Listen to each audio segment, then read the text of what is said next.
He told me I wasn't attractive anymore, then said cheating was just being honest. The next day, I found the prenup he wrote, the one that gives me half his business if he ever cheated. So I lawyered up, gathered the receipts, and walked straight into his perfect little lie. His mistress left, his lawyer quit, and his empire crumbling. He thought I'd break. Instead, I broke him. Want to know how I did it? Keep watching. I no longer love you. We ought to stop this. I had trouble sleeping for many nights after hearing those comments on a breezy October afternoon. Have you ever questioned whether it's worse to be deceived or to have the person you love the most tell you directly that you are no longer valuable to them? I had to go through both simultaneously. And that is the narrative I am here to tell. This is a narrative about how I took back control of my life, not about suffering or bitterness. You must know who I am, how I fell in love with the wrong person, and why everything broke apart in order to comprehend my journey. Rachel Morgan is my name. I'm a 37-year-old Denver, Colorado, commercial contract attorney. Even though I'm not renowned in the conventional sense, I am rather well known in the legal community. I feel obliged to conceal my true identity as a result. Nobody wants their private matters to be turned into gossip at lawyer conventions or courtroom sessions. The world is smaller than you may imagine. Jason Walker, the man I used to call my husband, is the second character in this novel.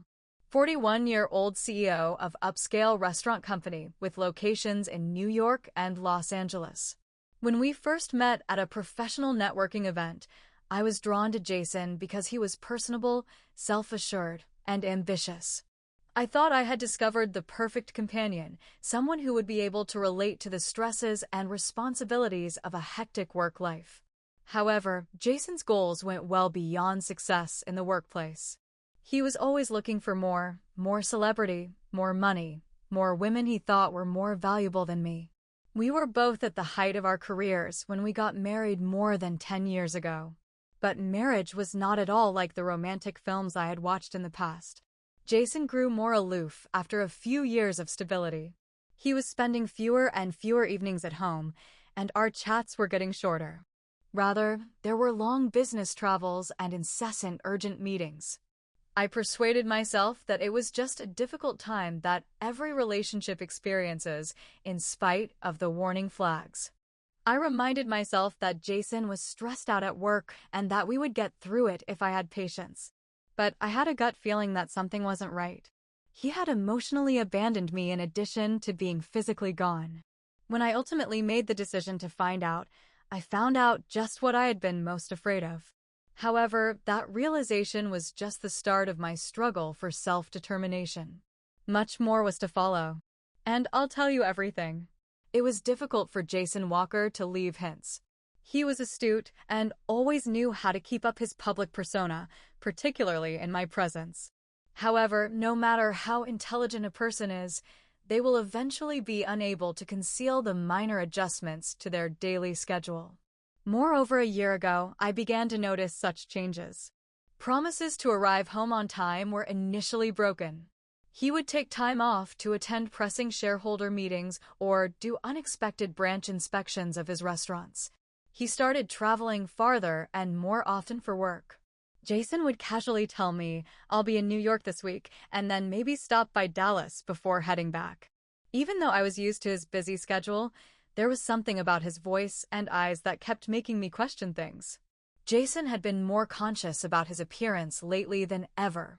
He purchased new outfits, switched up his fragrance, and even began going to the gym on a regular basis.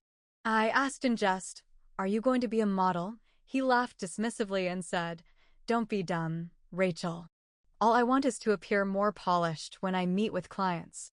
I should have been warned by those indications alone, but maybe I was unable to face the truth because of love or self-deception.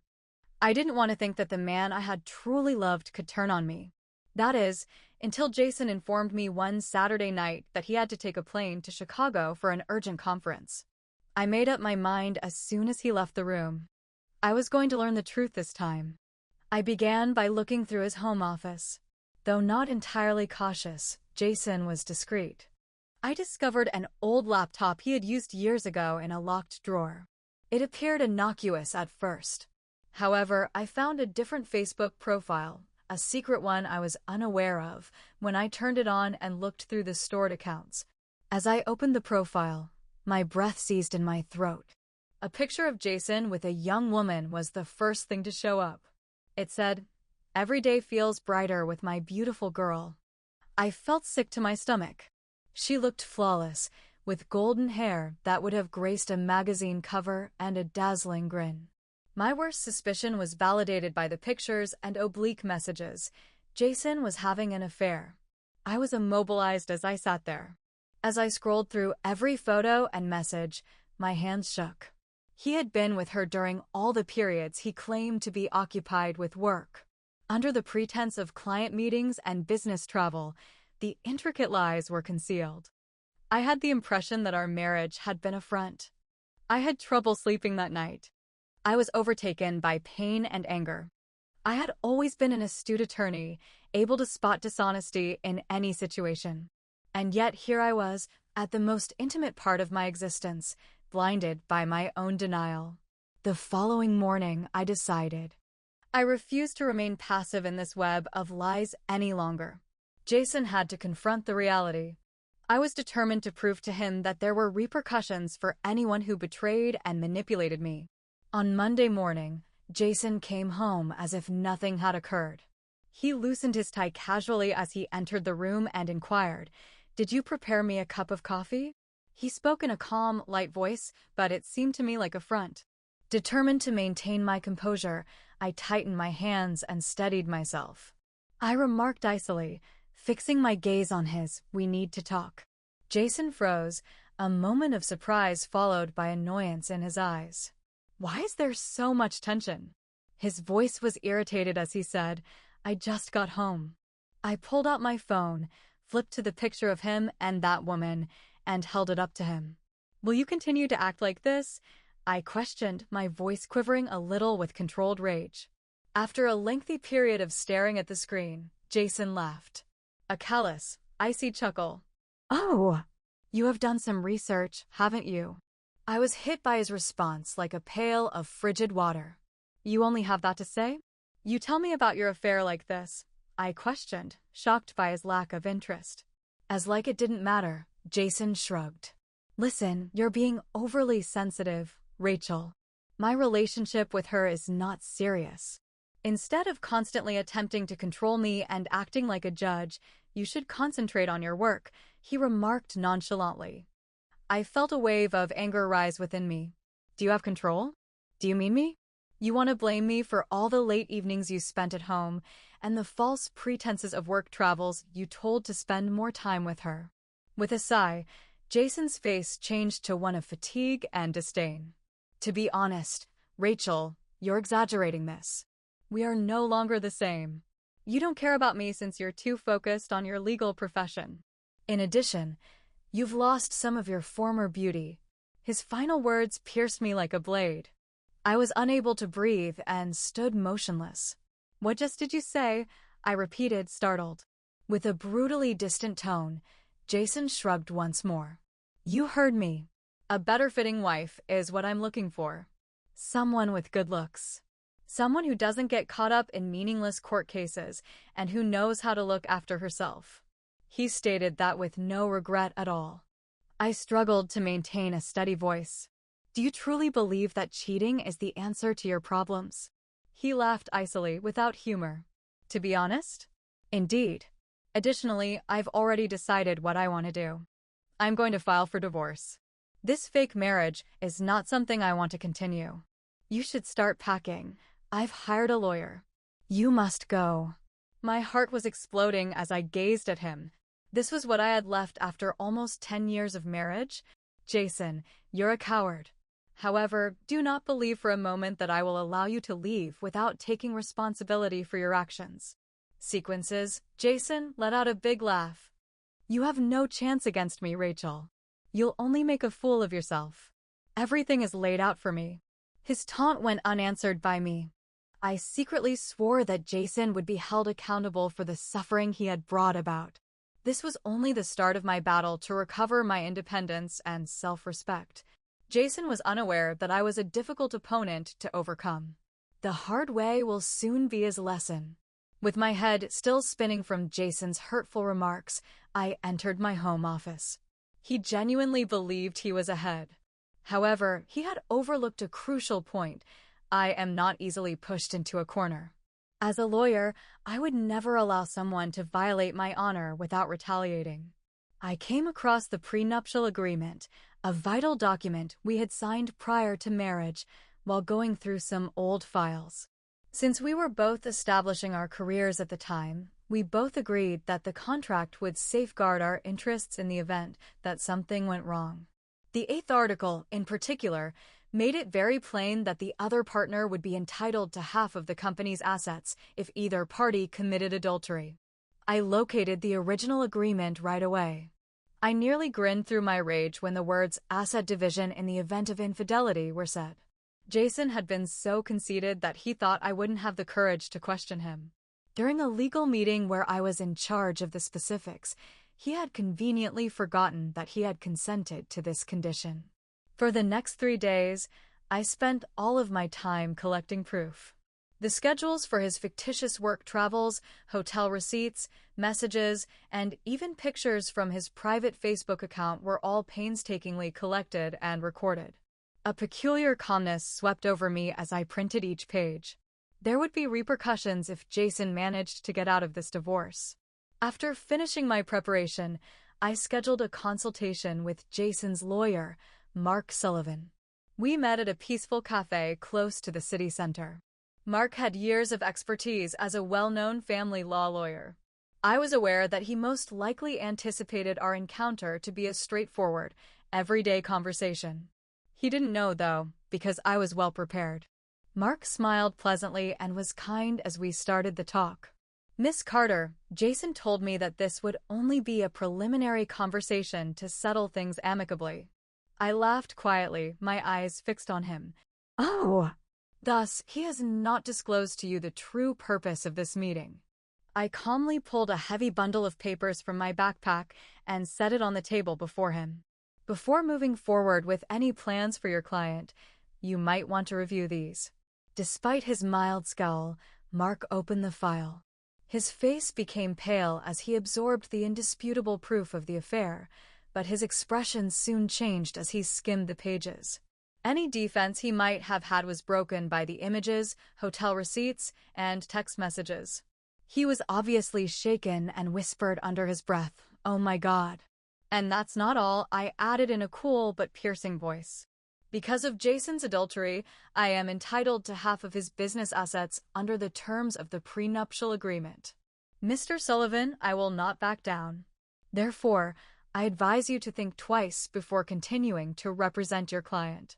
Mark remained silent for a second before he finally sighed. "This agreement was never brought up by Jason. He claimed that you had no good justification for trying to stir up problems." I gave a chilly laugh.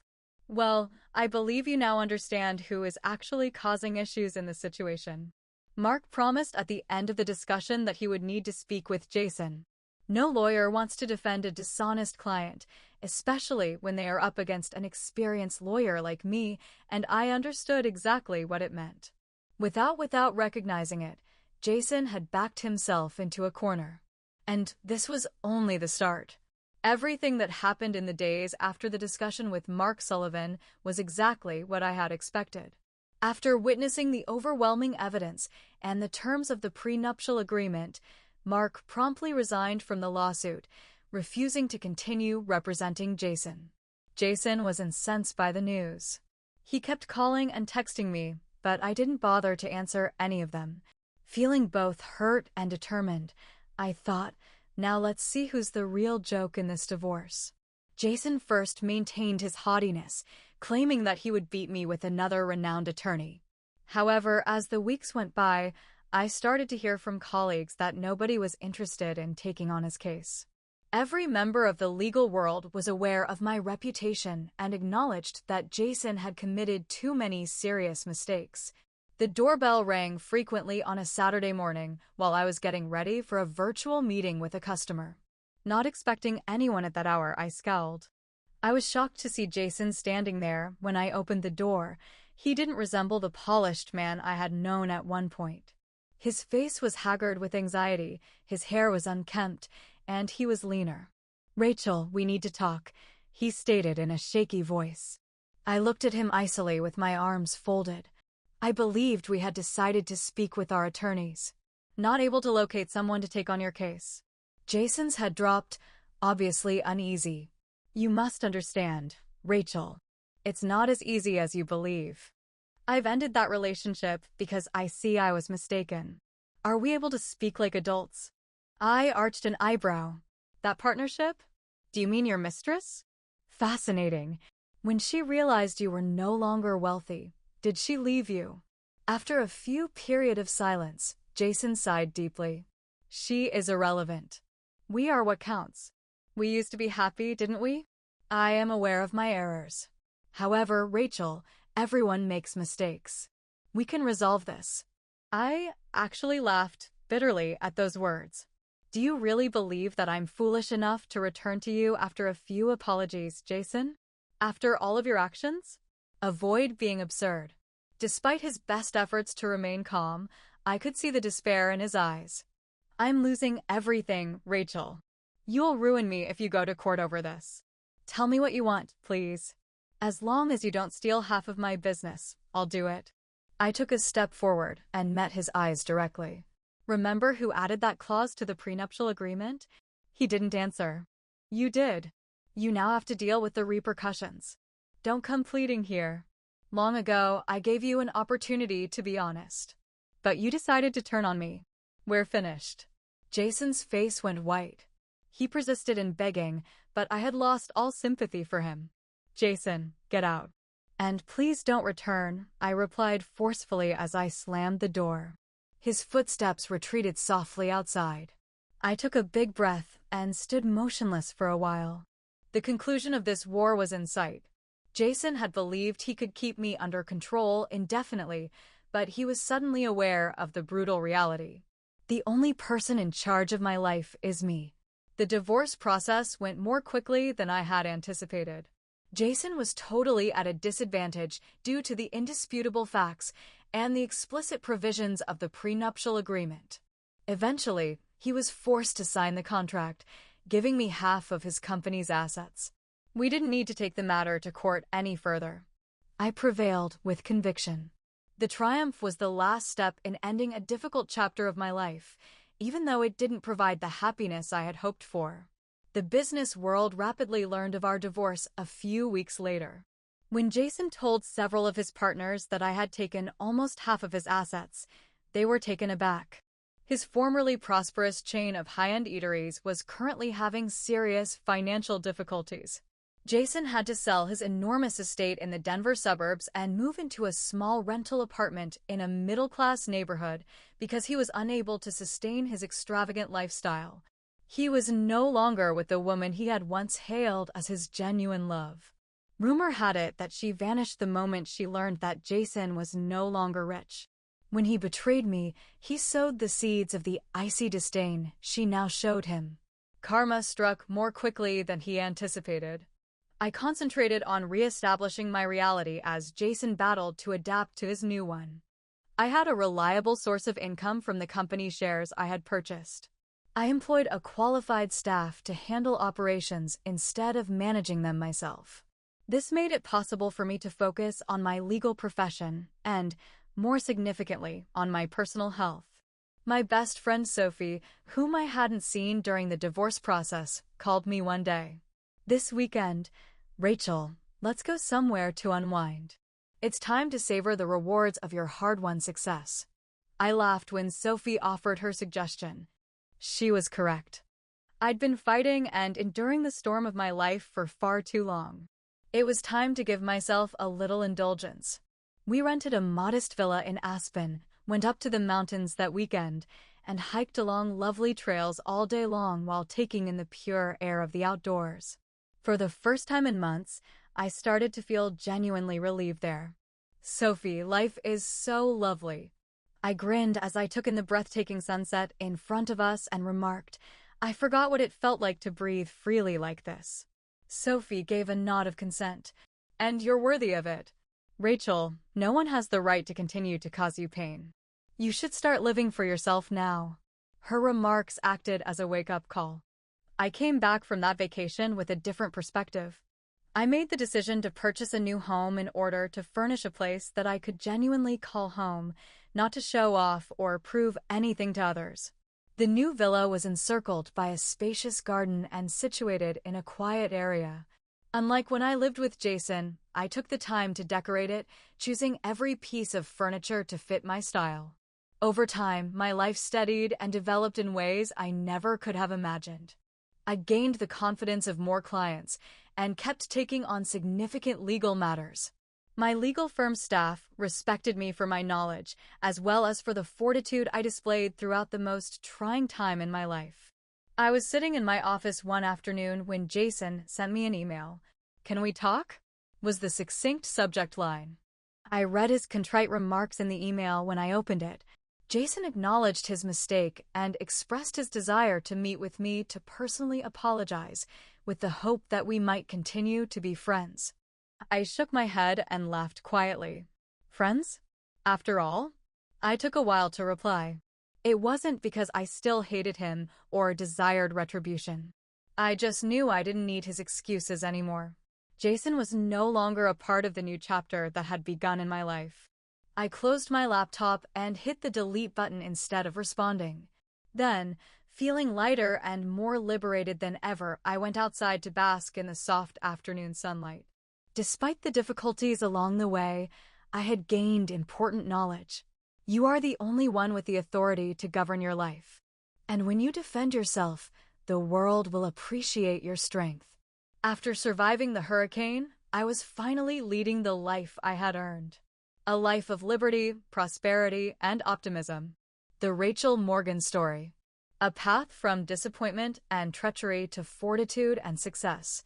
Rachel defended herself with wit and resolve when her husband deceived and treated her disrespectfully. She successfully and independently rebuilt her life after reclaiming what was rightly hers. She discovered inner strength and learned to live for herself as a result of loss. No more letting someone manipulate or harm her. Her tale serves as evidence that the way to genuine growth and happiness is to overcome adversity. How do you feel about the story of Rachel Morgan? Are you in agreement with her choices, or do you think differently? Tell us what you think. Remember to subscribe to the channel for more motivational tales about family and life. I'm 35-year-old Lillian Moore, and I work as a nurse at a tiny hospital in the Raleigh, North Carolina, suburbs. The bright smile of my 6-year-old daughter, Lily, and interminable night shifts used to be the center of my life. All I wanted was to come home as soon as my shift was over so I could hear her exclaim, "Mom." I created a drawing of a cat that can play the piano today. I rented a modest 2-bedroom home in a peaceful neighborhood. For Lily and myself, it was our entire universe, even if it was simple. The sloppy little drawings of a family of 3 holding hands under a rainbow that she had brought home from preschool were displayed on the wall of the living room. I simply gave her a small grin and immediately turned away when she taped up her most recent drawing. There were 3 people in the photo. Now, though, it was only the 2 of us who experienced it each day. Every porch was adorned with American flags.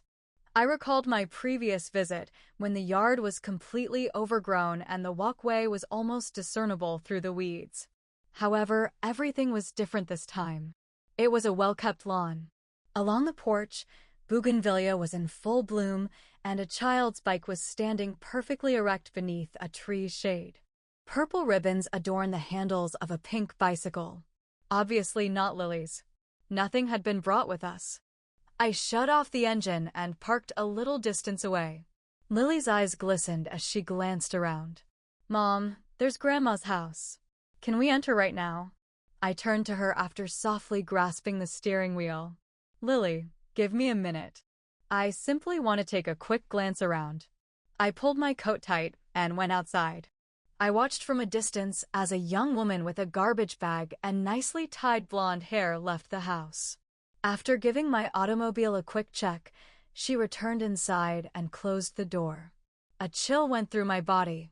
I grinned at Lily and went back to the car. Dear, we're going to surprise Daddy. But keep in mind that it's a secret. We haven't knocked yet. She gave her artwork a strong embrace and nodded enthusiastically. I'm prepared. I had no idea if I was. However, I was confident that I could no longer live in uncertainty. And opening that door was the only way to find out the truth. I held her little fingers in my palm as we strolled along the white wooden fence. The sky in Asheville was clear. Soft sunlight. The cool breeze. However, a storm was building within of me.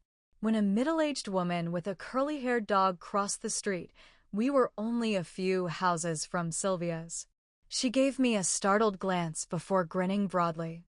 Isn't it, Lillian? She shortened the leash and asked. My goodness, it's been a long time. And Lily must be here. I stopped and gave a nod. Yes. Hey. She smiled warmly at Lily and introduced herself as Joyce, Sylvia's neighbor and longtime friend. She's developed so much. She used to totter around the yard, and I recall that. My heart pounded more quickly, but I faked a grin. With caution, I said, I heard Sylvia was dealing with heart issues. So we assumed we would drop by without warning. Joyce laughed. Heart problems? Not at all. She was at the grocery store with Brandon and that blonde girl, what's her name again, just last week. Lauren, oh. A young boy accompanied them. What a lovely child. He referred to Sylvia as Grandma throughout. I was still. Lily's mouth was slightly open but silent as she gazed up at me. You mentioned that Brandon visited the shop. I repeated the question while attempting to speak steadily. Yes, I did. Joyce laughed without observing my tense face. He even helped me carry water bottles from the car. They appeared to be a true family.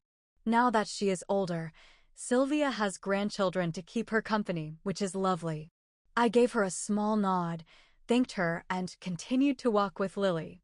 The weight of each step increased. I got it now. Why I wasn't invited by Brandon. Why did the text stop? The reason behind the covert removal of our daughter from his life. The home appeared, cream in tone. Lavender blue flowers bloomed evenly in the sun in the well-kept yard. The entrance door stood open a little. My heart tightened. I said, Lily, stay right here with me. We haven't knocked yet. Clutching her drawing of the purple-dressed cat, she nodded. I moved in closer. There was a definite sound of laughter coming from the cracked door. Brandon's voice, soft, calm, and light, echoed, No, Lauren, it was you who put oil in the pan. Quite different from his, I'm busy communications. In a beautiful, young voice, a woman said, I know, but your pancakes were amazing. I took a deep breath. Don't let the couch get wet with orange juice again, Tate. Sylvia's lively, enthusiastic voice added her voice. That was just cleaned yesterday. A kid laughed. I apologize, Grandma. Lily was gently drawn closer by me. Would you like to see your father? I asked quietly. Her eyes widened in amazement as she nodded. She was able to peer through the door since I slightly raised her. Her expression instantly changed. I leaned closer. Sunlight flooded the main room. Brandon was sitting on the couch with a lovely blonde in a sky-blue dress, his arm about her. She grinned broadly as she rested her head on his shoulder. A boy, around 5 years old, was playing with toy vehicles on the rug while humming a TV tune. And from the kitchen came Sylvia. The woman I had been afraid was bedridden, with a platter of cookies and orange juice. She walked firmly. She was healthier than I had ever seen. Lauren chuckled and said, Brandon, I truly love it here. It's calm, comfortable, and feels like home. Since it's home, Brandon answered. Leaning down, he planted a kiss on her forehead. You are also my family. Daddy, let's play cars, the young boy shouted. Brandon chuckled. Okay, Tate. I'll be there. I felt as though I had been struck in the chest by someone. Lily took hold of my arm. Her voice wavered as she said, Mom, my dad is that dude. However, I covered her lips with my hand. Shoo, not quite yet. Not right now. I spoke in a harsh, hardly audible voice. Breathing heavily, we took a step back and pressed against the outer wall. As my thoughts raced, I clung to my kid. What was going on? Over the last month, the man I loved and trusted had become a completely different person. With another woman. Another kid. A life completely different. I tried to calm my breathing and closed my eyes. I wanted clarification, not because I was weak. To be fully aware of my next course of action. I also realized I needed proof. I cradled Lily in my arms, attempting to protect her from the world that had just fallen apart in front of us. In addition to Brandon's betrayal, Lily, the young child who still drew a family of 3 every week, had just seen her father refer to another child as his son, and it made my heart feel like it was being squeezed. I glanced around before bending down and whispering, "Come on over here, darling. Mommy needs to accomplish something really important." Clinging to the cuddly bear she had taken from home, Lily nodded, her eyes still moist with sorrow. I silently took my phone out of my pocket and took a step back toward the trees by the yard. My face, pallid but no longer trembling, was mirrored on the screen. I steadied my hand, shifted to video mode, and slipped back toward the front entrance. The door remained open. Inside, there was a natural flow of discussion and laughter, as though everything was at harmony. A reality without my kid in me. I started recording after pointing the phone's lens inward. Lauren's head rested on Brandon's shoulder as she sat next to him on the couch. With his toy car, Tate, the boy I now realized was Lauren's child, ran around the coffee table. My sick mother-in-law, Sylvia, put a tray of cookies on the table while speaking happily and moving with vitality. Sylvia said, "Brandon, I'm so happy you finally did the right thing. You ought to have picked Lauren right away. I told you so many times about that Lillian chick." I tightened my hold on my phone. Every word was captured on tape. "Of course." In full. Brandon laughed. "Mom, let's avoid discussing the past. Everything is nearly resolved." "Nearly?" Lauren's head cocked. "Are you certain?" "I'm still concerned." "What happens if she learns?" "No way," Brandon said with assurance. "Lillian has any belief. I only need to mention, Mom is really sick and she pays attention. She has never asked me a question." I bit my lip to keep from gasping till I tasted blood. "How about Lily?" Lauren inquired. "You still consider her your daughter?" Brandon took a cookie from the plate with a shrug. "Lillian will take care of her. The only person I feel bad for is Lily, but really? I'm more needed by Tate. He is now a part of this life. What about the young girl? She is no longer significant." Lauren said quietly but sharply. "Brandon." He let out a breath. "Lauren, I have a new family now. Lily will simply need to adapt." I halted the recording. I had trembling hands. It was anger, not fear. From resolve. I hadn't only been duped by Brandon. Our daughter had been deceived by him. He used to rock the same child to sleep every night. He threw her away as if she were a relic from a previous existence. I made my way back to the bushes where Lily was sitting, curled up, her eyes sad. She asked in between quiet sobs, "Why did Daddy refer to the boy as his son, Mom? How about me?" I bent down and gave her a tight hug. "Lily, something went wrong with Daddy. However, you didn't. The most valuable thing in my life is you." Her tears were brushed away by me. Next, it was added. "From now on, I will do all in my power to keep you safe. You don't need to try to comprehend adult issues, do you?" I took her back to the car when she gave a slight nod. A strategy was taking shape in my head. For justice, not retaliation. The video was with me. I had proof. And I wasn't going to allow someone like Brandon to use a few simple lies to destroy our existence. It was morning. I roused Lily gently. Despite her continued fatigue, she didn't ask many questions. I took her to my mom's place in my car. Elaine's eyes were already filled with concern when she opened the door. "When I first met you. What's up, my love?" I inhaled deeply. "I'll tell you all about it. But for now, I simply need you to keep an eye on Lily for a couple of days. I need to take care of something crucial. I just stood there, clutching the phone and the folder that contained the information we had discovered, as my mother gave Lily a hug and mumbled something in her ear. When 8 a.m. rolled around, I had reached Rachel's office, a modest red brick structure in a peaceful neighborhood close to downtown. I was welcomed with a firm handshake and shown into a private meeting room by Rachel, a Jewish lady in her early 40s with short locks and steady, piercing eyes. I set the telephone down on the table. I require a divorce. Additionally, I desire complete custody of my daughter. Rachel watched the film in silence for 5 solid minutes. She remained silent until it was over. She then paused, raised her head to face me, and uttered, "I have all I need in you." Sounds, visuals, timestamps, and context. This is more than just proof of adultery. In a divorce case, it's probable moral misbehavior, lying, and concealment. The court will be completely on your side. With a hoarse voice, I nodded. He dared to declare that Lily was no longer important. Reaching for her phone, Rachel dialed her assistant. "Get an irreconcilable divorce petition ready in an emergency. Send in a request for temporary sole custody along with any supporting footage. If necessary, we will also ask for a no-contact order." I knew I had made the proper choice when I looked at her. Rachel gave me one final directive before I left her office. "Before we formally move forward, there is one more thing I need you to do. Verify your shared bank account." I visited the bank on the same afternoon. Logging in just took a couple minutes. And there it was. The credit card associated with our joint account was still being used by Brandon. Lauren's purchases. And that kid. I took Rachel's advice right away.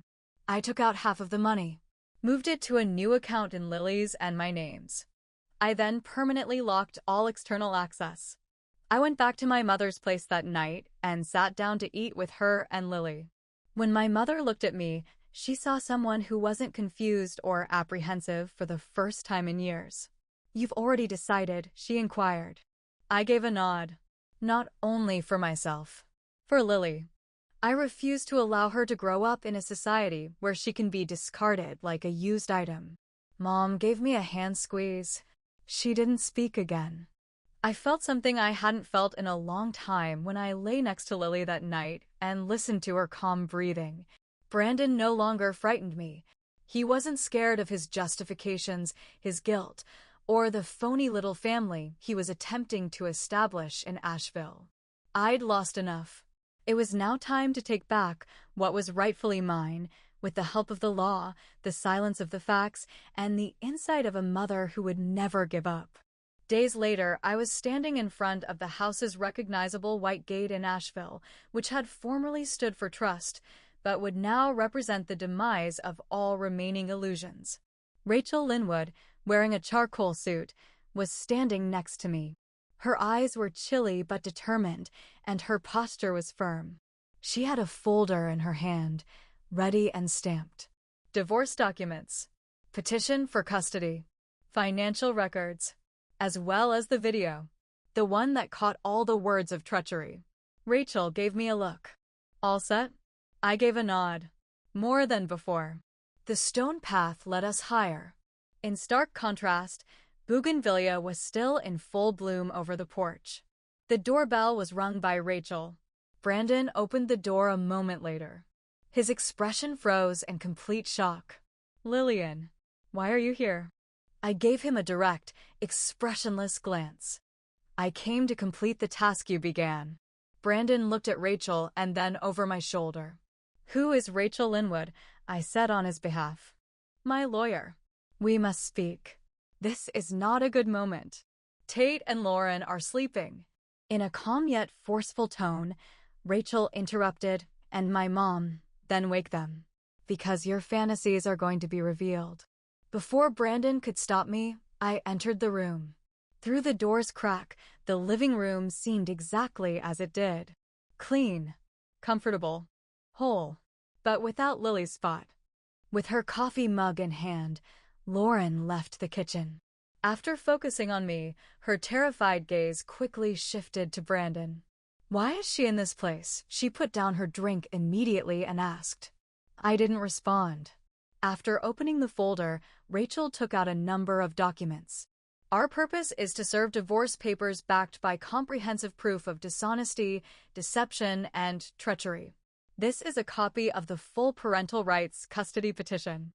And this is the recorded video of exactly what happened in this house 3 days ago," she said, setting a USB drive on the table.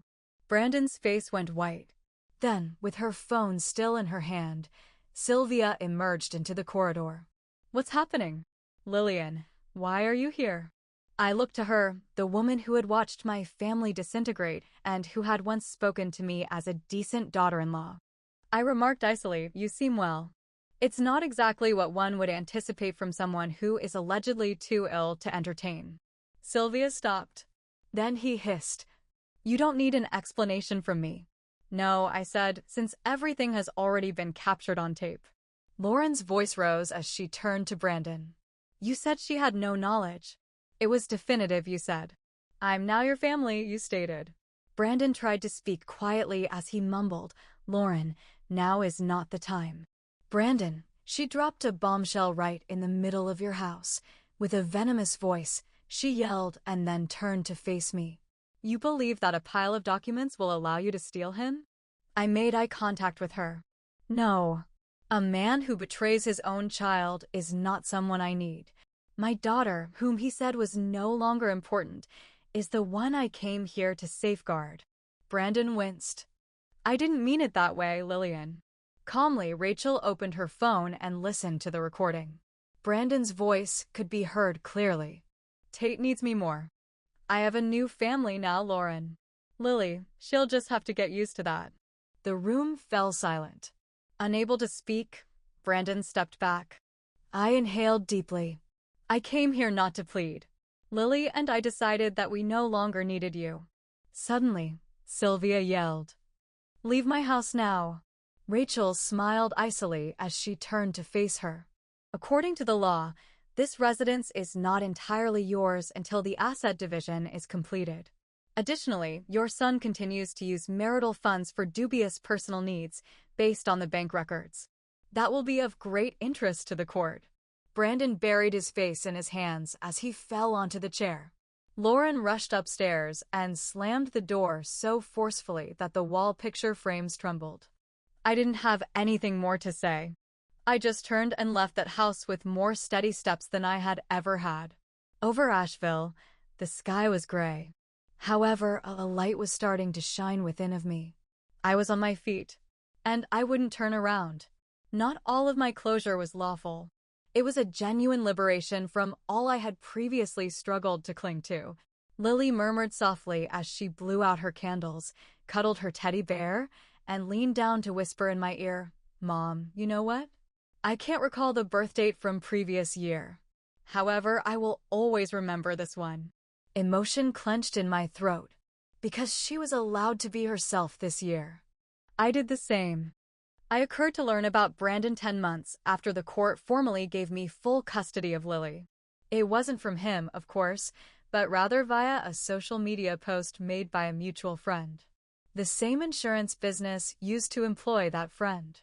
I had been informed that Brandon had resigned from his position. Actually, the employer had fired him after learning that he had been using his company credit card for personal purposes, such as weekend trips with Lauren and her children. His credit record was harmed by the activity, and he became embroiled in an internal lawsuit that lasted more than 6 months. I wasn't shocked. Simply put, I'm disappointed. That it was all down to his own conceit that the man I had once trusted decided to lose everything. Only a few months after our altercation in Asheville, Lauren had departed. Without leaving a single note, she and Tate packed up and departed the house. According to rumors, she discovered that Brandon had been texting a young female coworker in secret. Same old routines. Not altered. One afternoon, Lauren contacted me to clarify a few things as she described it. She and I both realized, after the brief call, which lasted less than 3 minutes, that he was the only one who had actually lost everything. What about Sylvia? She was admitted to a long-term care facility in southern Charlotte that winter after having a stroke. Her insurance had been canceled after he lost his work, and Brandon was unable to pay her medical bills on his own. Now, the load rested only on the shoulders of a guy who had no family to lean on, no steady source of money, and hardly anyone left who was interested in listening. Hearing that didn't make me pleased. However, I also stopped feeling guilty. Every decision has a cost. And it was not the only time Brandon had made a mistake. Claire took Lily and me to a local fair in the town center one afternoon in June. As I knelt down to assist Lily in selecting a beaded bracelet, I sensed someone looking at me from the other side of the square. I noticed Brandon standing there when I looked up, 30 feet or so away. His hands were in his pockets, appearing much thinner than before. He didn't approach, simply stood there without saying anything. Still, Lily was too preoccupied with choosing a pink kite to notice him. Nor did I invite her over. I simply glanced at Brandon, and there was no enmity in that instant. Only the protracted quiet of something that was already over. Brandon's face could not conceal the agony as he gazed at his daughter. That look was familiar to me. It wasn't a wounded man's expression. It was the expression of someone who realized he had lost the most valuable possession he had ever owned. I didn't approach him, and I also didn't go right away.